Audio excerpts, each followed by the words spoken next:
आज के इस वीडियो में क्रिएटिंग एन इंक्लूसिव स्कूल में हम जिस टॉपिक के बारे में बात करने वाले हैं, जानने वाले हैं, समझने वाले हैं, टॉपिक क्या है? Historical and contemporary perspective to disability and inclusion की विकलांगता और समावेशन के ऐतिहासिक और समकालीन परिप्रेक्ष्य। तो देखिए, इस वीडियो में बेसिकली हम क्या बात करने वाले हैं, किस पॉइंट पे बात करने वाले हैं कि जो एक इंक्लूजन जो है, इंक्लूसिव जो एजुकेशन है, इसकी जो एक जर्नी रही है, इसका जो एक सफ़र रहा है, हम उसकी बात करेंगे कि आज़ादी से पहले मतलब बिफोर 1947 इस दिशा में क्या काम हुए और आज़ादी के बाद जो भारतीय सरकार आई उसने इस दिशा में क्या कदम उठाए, क्या काम किए। तो हम सभी पॉइंट्स पर बात करेंगे। तो वीडियो को पूरा देखिए, आखिरी तक देखिए और लास्ट में कमेंट करके जरूर बताइएगा कि वीडियो आपको कैसी लगी। तो वीडियो को हम शुरू करते हैं। आज का हमारा टॉपिक है historical and contemporary perspective to disability and inclusion की विकलांगता और समावेशन के ऐतिहासिक और समकालीन परिप्रेक्ष्य before independence. Education for special children in India was developed in the 1880s की भारत में विशिष्ट बच्चों के लिए शिक्षा का विकास कब हुआ? 1880 के दशक में हुआ। The first school for the deaf was stabilized in Bombay in 1883 की जो डेफ बच्चे हैं, जो बधिर बच्चे हैं, इनके लिए जो पहला स्कूल है वो बम्बई में स्थापित किया गया। कब? 1883 में। तो बॉम्बे बॉम्बे आजादी तक एक स्टेट हुआ था बॉम्बे, और आजादी के बाद बॉम्बे के दो हिस्से हो गए, एक स्टेट कहलाया महाराष्ट्र और दूसरा कहलाया Gujarat. The first school for the blind was stabilize in Punjab in 1887 कि नेत्रहीनों के लिए जो पहला स्कूल जो खोला गया वो कहाँ खोला गया? 1887 में पंजाब में। अब हम आजादी के बाद की बात करें तो 1947 में हमें आजादी मिली और 1950 को 26 जनवरी 1950 को हमारा संविधान बनकर तैयार हो गया। तो हमारे कॉन्स्टिट्यूशन में क्या कहा गया? हमारे कॉन्स्टिट्यूशन में राइट टू इक्वलिटी की बात की गई कि चाहे भारत में रहने वाला कोई भी व्यक्ति किसी भी रिलीजन का हो, किसी भी कास्ट का हो, चाहे नॉर्मल हो, चाहे स्पेशल हो, कोई भी हो, सब कॉन्स्टिट्यूशन के नज़र में, संसद के नज़र में, संविधान के नज़र में, कानून के नज़र में सब समान है। सबको इक्वल अपॉर्चुनिटी मिलेगी। और इसके साथ के साथ आर्टिकल 45 में उस टाइम आर्टिकल 45 बना था। आर्टिकल 45 में कहा गया था कि 6 से लेकर 14 इयर्स का जो एज ग्रुप है उनको बच्चों को फ्री एंड कंपल्सरी एजुकेशन दी जाए। चाहे कोई भी बच्चा हो भारत में रहने वाला, चाहे किसी भी कास्ट का हो, चाहे नॉर्मल हो, चाहे स्पेशल हो, चाहे किसी रिलीजन का हो, सभी को 6 से लेकर 14 इयर्स के सभी बच्चों को फ्री एंड कंपल्सरी एजुकेशन दी जाए। आर्टिकल 45 में उस टाइम में बात की गई थी। आगे चलकर ये जो प्रोविजन था फ्री एंड कंपल्सरी एजुकेशन का आर्टिकल 45 की जगह किस में आ गया? आर्टिकल 21 ए में। और आर्टिकल 45 में ईसीसी की बात की गई। उसके बाद कोठारी कमीशन आया 1964 में और इसने अपने सजेशन जो है गवर्नमेंट ऑफ इंडिया को 1966 में दिए। तो कोठारी कमीशन ने क्या कहा? कोठारी कमीशन ने कहा कि जो स्पेशल बच्चे हैं इनके लिए भी एक इंटीग्रेटेड प्रोग्राम चलाया जाए, इनकी भी एजुकेशन की व्यवस्था की जाए ताकि इन बच्चों को भी सिखाया जा सके, आगे बढ़ाया जा सके। तो शैक्षिक अवसरों की समानता सुनिश्चित करने के लिए विकलांग लोगों के लिए एक प्रभावी शिक्षा कार्यक्रम के विकास की आवश्यकता पर बल दिया गया। किसने दिया? कोठारी कमीशन ने। और उसके बाद कोठारी कमीशन की जो रिकमेंडेशन थी, जो सिफारिशें थी, उसी के आधार पर नेशनल एजुकेशन पॉलिसी 1968 आया। और 1968 में भी एक बात की गई कि जो स्पेशल बच्चे हैं इनको मेन स्ट्रीम जोड़ने के लिए, मेन स्ट्रीम मतलब जो फॉर्मल एजुकेशन है उससे इनको जोड़ने के लिए इनके लिए भी शिक्षा की व्यवस्था की जानी चाहिए। इनको भी स्कूल में लाया जाना चाहिए, इनको भी सारी फैसिलिटीज दी जानी चाहिए, इन बच्चों को भी एजुकेट करके आगे बढ़ाया जाना चाहिए।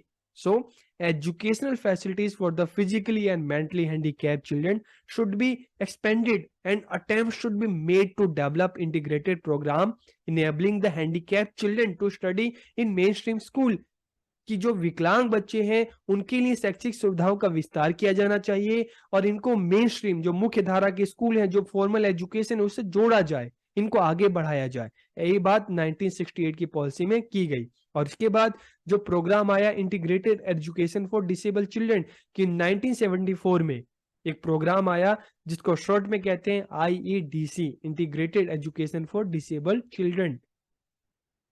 It was a centrally sponsored scheme कि एक केंद्र प्रायोजित योजना थी जिसका क्या उद्देश्य था, जिसका ऑब्जेक्टिव क्या था कि जो रेगुलर स्कूल हैं उनमें स्पेशल बच्चों को एडमिशन कराया जाए, उनको पढ़ाया जाए और इन बच्चों को फैसिलिटीज दी जाए ताकि ये बच्चे भी नॉर्मल बच्चों की तरह इनको भी अच्छी एजुकेशन मिल सके, ये बच्चे भी आगे बढ़ सकें। और इसके लिए गवर्नमेंट जो भी बच्चों के लिए कर सकती है वो करे, चाहे बच्चों को फ्री यूनिफॉर्म दे, स्टेशनरी दे, स्कॉलरशिप दे। तो ये सारी बातें IEDC में की गई।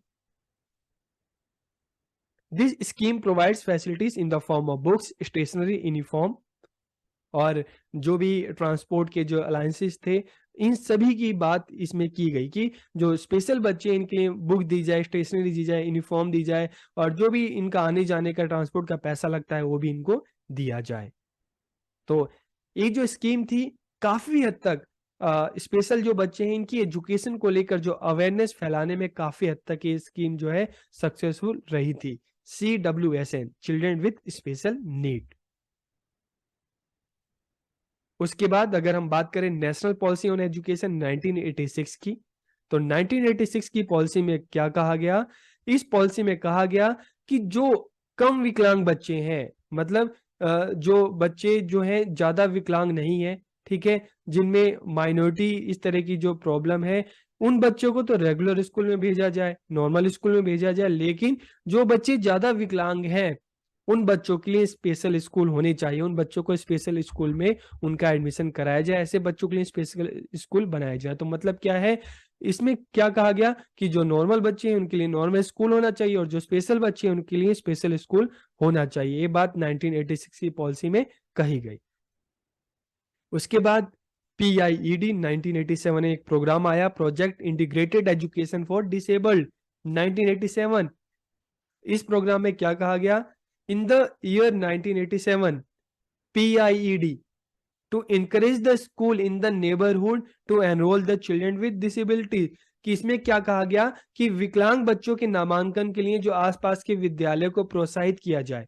ठीक है, मतलब क्या है कि जो नेबरहुड के जो स्कूल हैं उनको मोटिवेट किया जाए कि जो आपके एरिया में जो इस तरह के जो स्पेशल बच्चे हैं इनका भी एडमिशन किया जाना चाहिए। तो ये स्कीम क्या कहती है, जो प्रोग्राम है क्या कहता है कि जो नेबरहुड स्कूल है वो विकलांग बच्चों को, जो ये दिव्यांग बच्चे हैं, स्पेशल बच्चे हैं, इनको अपने यहाँ पे एडमिशन दे।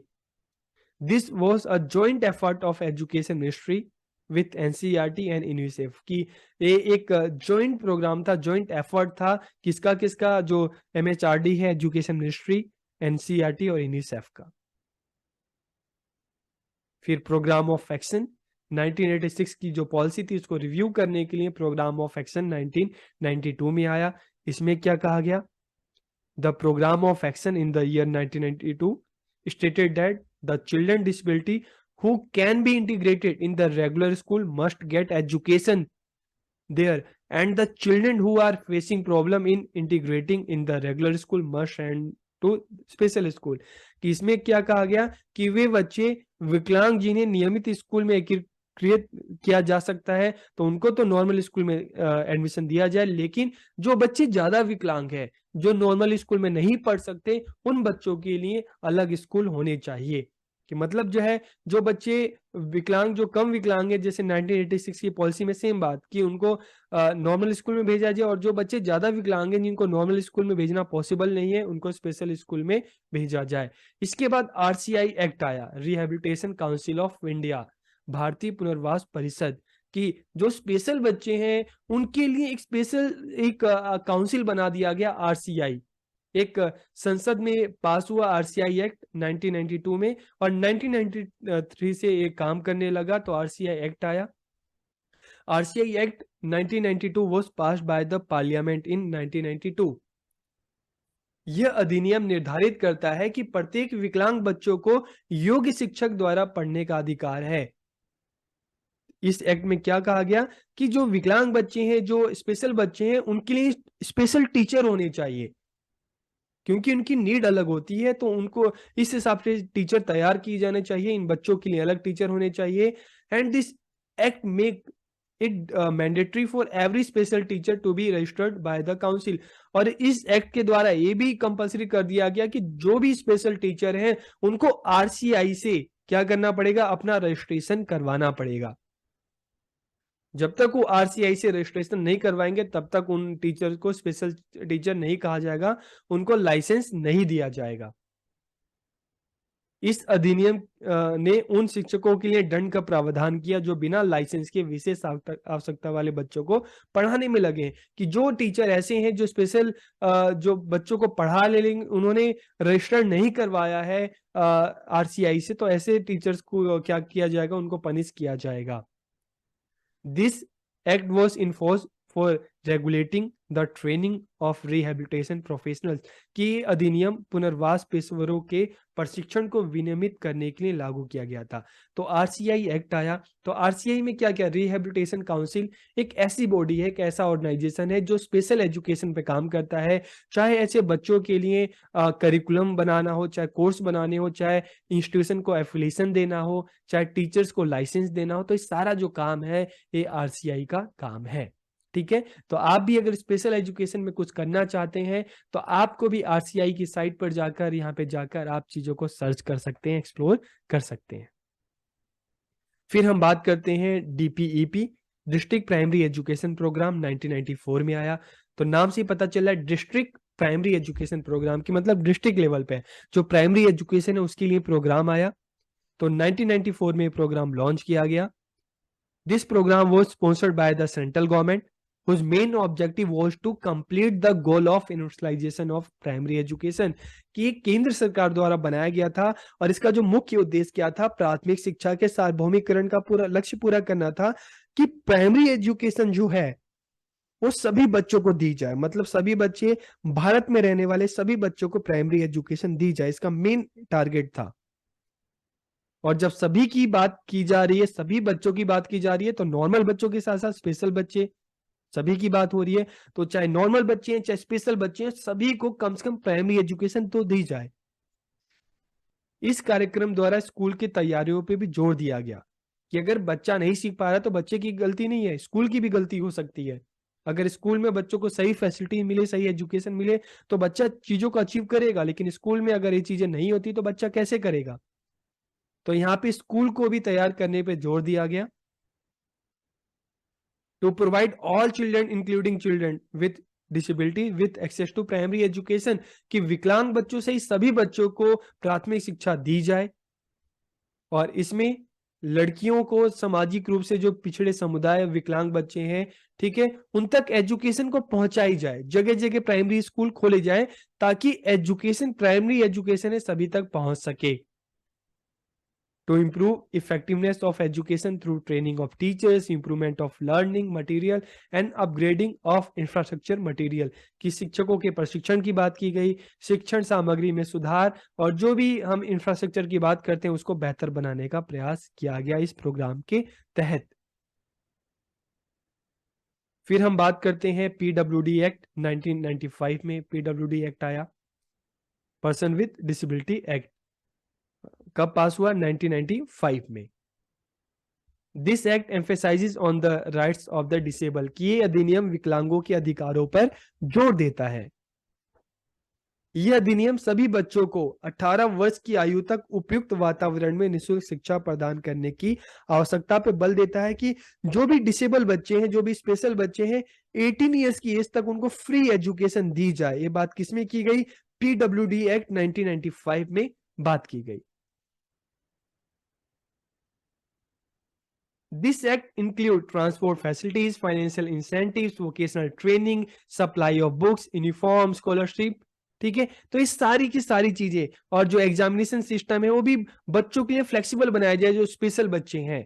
और जो करिकुलम है उसको भी फ्लेक्सिबल बनाया जाए, उसको फिर से बनाने जाने की जरूरत है। तो इस सारी की सारी बात किसमें की गई, पीडब्ल्यूडी एक्ट 1995 में की गई कि जो स्पेशल बच्चे हैं इनके लिए फैसिलिटीज प्रोवाइड की जाए, चाहे फाइनेंशियल है, चाहे ट्रांसपोर्ट की फैसिलिटीज है, इनके लिए वोकेशनल कोर्स ही चलाए जाए, स्कॉलरशिप दिया जाए, इनके लिए अलग से जो परीक्षा प्रणाली है वो की जाए, इनके लिए जो पाठ्यक्रम सिलेबस जो होना चाहिए, करिकुलम जो होना चाहिए उसको फिर से रिस्ट्रक्चर किया जाए, इनकी नीड के हिसाब से चीजों को तैयार किया जाए। ये सारी बातें किसमें की गई, पीडब्ल्यूडी एक्ट 1995 में। उसके बाद नेशनल ट्रस्ट एक्ट आया 1999 में। The trust was form for the welfare of person with autism, cerebral palsy, mental retardness and multiple disabilities. कि नेशनल ट्रस्ट एक्ट जो था इसमें जो चार तरह की, चार कैटेगरी की बात की गई थी। कौन कौन सी कैटेगरी थी, पहला ऑटिज्म था, दूसरा जो है पाल्सी की बात की गई, मेंटल रिटार्डनेस की, और मल्टीपल डिसेबिलिटीज। ये चार जो चीजें इस पे फोकस किया गया। यह ऐतिहासिक कानून उन व्यक्तियों के अधिकारों की रक्षा करता है और बढ़ावा देने की कोशिश करता है जो विकलांगता के क्षेत्र में दूसरों की तुलना में अधिक हाशिए पे हैं। तो मतलब जो डिसेबल हैं, जो स्पेशल जो बच्चे हैं, उनमें भी हम देखते हैं कि जो बच्चे इस कैटेगरी में होते हैं, कुछ की तो लाइफ इजी होती है, उनके पास फैसिलिटीज होती है, लेकिन कुछ जो होते हैं इसमें भी बिल्कुल मार्जिन पे होते हैं, उनके पास किसी तरह की फैसिलिटीज नहीं होती, ना रिसोर्सेज होते हैं। तो ये जो एक्ट है उन बच्चों के लिए स्पेशली काम करता है कि जो बिल्कुल ही मार्जिन पे चले गए, जिनके पास कुछ है ही नहीं आगे बढ़ने के लिए। तो इसमें बेसिकली ये चार जो अलग अलग कैटेगरी है इस पे फोकस किया गया था। फिर 2001 में सर्व शिक्षा अभियान आया। नाम से ही पता चलता है सभी के लिए शिक्षा, चाहे नॉर्मल बच्चे हैं, स्पेशल बच्चे हैं, सभी के लिए शिक्षा की बात की गई। इस अभियान में सभी के लिए शिक्षा पर जोर दिया गया और जो स्पेशल बच्चे हैं उनके लिए स्कॉलरशिप की भी बात की गई। अब हम बात करते हैं curriculum for special education 2005। To develop curriculum for special education and its inclusion in general teacher preparation program, RCI and NCT made a historical collaboration. कब किया इन्होंने, 19 जनवरी 2005 को। मतलब क्या था कि जो करिकुलम फॉर स्पेशल एजुकेशन है, जो विशेष शिक्षा के लिए जो पाठ्यक्रम जो बनाया जाए, इसको नॉर्मल जो टीचर ट्रेनिंग प्रोग्राम है उसमें भी डाला जाए। जैसे हम देख रहे हैं कि आप नॉर्मल जो बीएड कर रहे हैं, डीएलएड कर रहे हैं, लेकिन इसमें भी आप इंक्लूसिव एजुकेशन के बारे में, गाइडेंस एंड काउंसलिंग के बारे में आप पढ़ रहे हैं। तो 2005 में बात की गई कि जो स्पेशल एजुकेशन के लिए जो करिकुलम है इसका इंक्लूजन नॉर्मल एजुकेशन में भी की जाए, ताकि जो नॉर्मल बच्चे भी हैं जो टीचिंग फील्ड में है वो भी इन चीजों को जान सके, समझ सके। फिर हम बात करते हैं 2009 की, inclusive education for disabled at the secondary stage. तो 1974 में जो प्रोग्राम हमने जो बात की, आईडीसी की बात की थी, उसी को 2009 में अपडेट किया गया और यहाँ पे किसकी बात की गई, inclusive education for disabled at the secondary stage. तो यहाँ पे सेकेंडरी स्टेज पर भी इंक्लूजन की बात की गई कि जब बच्चा प्राइमरी कंप्लीट करके सेकेंडरी में जाता है तो ऐसे बच्चों के लिए भी स्कूल में डाला जाए, उनको एडमिशन कराया जाए, उनको फैसिलिटी दी जाए, उनकी सेकेंडरी एजुकेशन भी कंप्लीट कराई जाए। So this was a reform of IDC for secondary stage education की माध्यमिक स्तर की शिक्षा के लिए आईडीसी में सुधार था। फिर 2009 में रम्स आया, राष्ट्रीय माध्यमिक शिक्षा अभियान। तो इसमें क्या बात की गई कि जो बच्चे अपनी एलिमेंट्री एजुकेशन को कंप्लीट करते हैं उन बच्चों को सेकेंडरी एजुकेशन पर भी काम की जाए, ठीक है, उन बच्चों की सेकेंडरी एजुकेशन भी कंप्लीट कराई जाए। तो इसमें जो स्पेशल बच्चे हैं वो भी शामिल थे कि अपनी प्राइमरी के बाद इन बच्चों को भी मतलब एटलीस्ट कुछ नहीं तो इनको सेकेंडरी एजुकेशन तक तो इनकी पहुंच होनी चाहिए। इस तरह का प्रोग्राम चलाया जाए, ठीक है, ताकि इन बच्चों की जो सेकेंडरी एजुकेशन है वो भी कंप्लीट हो सके।